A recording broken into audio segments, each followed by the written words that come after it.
Hello everyone, কেমন আছেন সবাই? আরও একটা নতুন ভিডিওতে সবাইকে স্বাগত জানাই।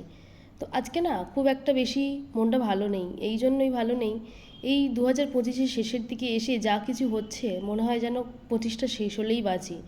তো প্রত্যেকটা জিনিসে যেমন একটা ভালো জিনিসও থাকে, খারাপ জিনিসও থাকে, কিন্তু বড্ড বেশি যেন খারাপটাই হচ্ছে।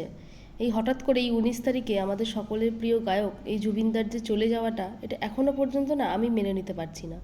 উনি আমার ভীষণ পার্সোনাল ফেভারিট ছিলেন। এই জন্যই প্রথমত ওনার যে গানগুলো শুনেই আমরা বড় হয়েছি। স্কুলে যাওয়ার সময় ওনার ওই গান চালিয়ে দিয়ে রেডি হওয়া, আর তার সঙ্গে যখন একটা গান হাফ হয়ে যেত তারপরে চলে যেতে হতো, মনে হয় যেন এই গানটা মিস হয়ে গেল, কিন্তু সেই সুরেই গান করতে করতে আবার স্কুলের পথে এগোনো। কিন্তু আমরা তো শুধুমাত্র হারিয়েছি আমাদের প্রিয় গায়ককে, কিন্তু আসামের মানুষজন, তারা হারিয়েছেন তাদের ঘরের ছেলেকে, তাদের ঘরের সন্তানকে। যখন 21 তারিখে ওনার বডিটাকে নিয়ে আসা হয় এখানটায়, সারা রাত মানুষ জেগেছিল, সারা রাত মানুষ রাস্তার উপরে দাঁড়িয়েছিল শুধু তাকে একটিবার শেষ দেখার জন্য।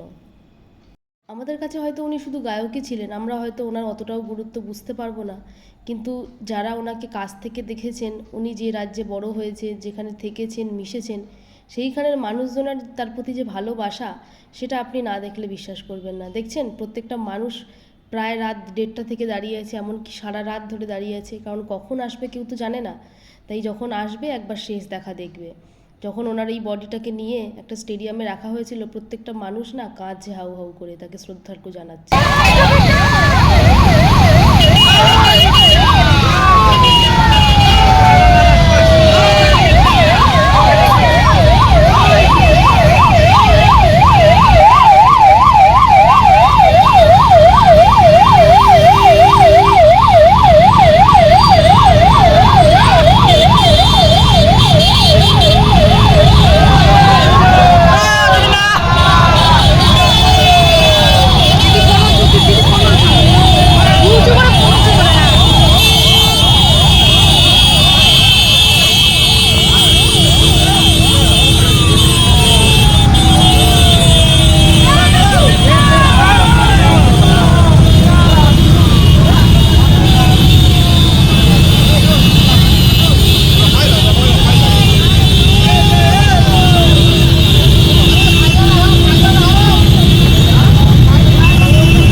এটাই হচ্ছে আসল ভালোবাসা, যে জীবনের শেষ দিন পর্যন্ত দেখুন তাকে কত মানুষ সঙ্গ দিয়েছে, কত মানুষ তার জন্য তার পিছে পিছে চলেছে। ওখানে প্রায় আধা ঘন্টা দাঁড়িয়েও না এই ভিড় শেষ হবে না। পরে জেনেছিলাম প্রায় 17 লাখ লোক তার এই যে মৃত্যুতে তার সঙ্গে সামিল হয়েছে। আসলে ভালোবাসা এমনই হয় নিখাদ, আর সকলের মুখে একটাই কথা, জয় জুবিনদা, জয় জুবিনদা।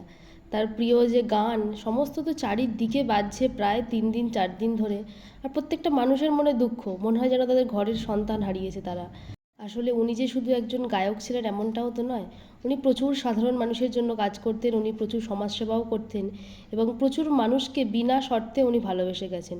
হয়তো তারই প্রতিফলন এইটা। আমার প্রতিও তার প্রতি অশেষ শ্রদ্ধা।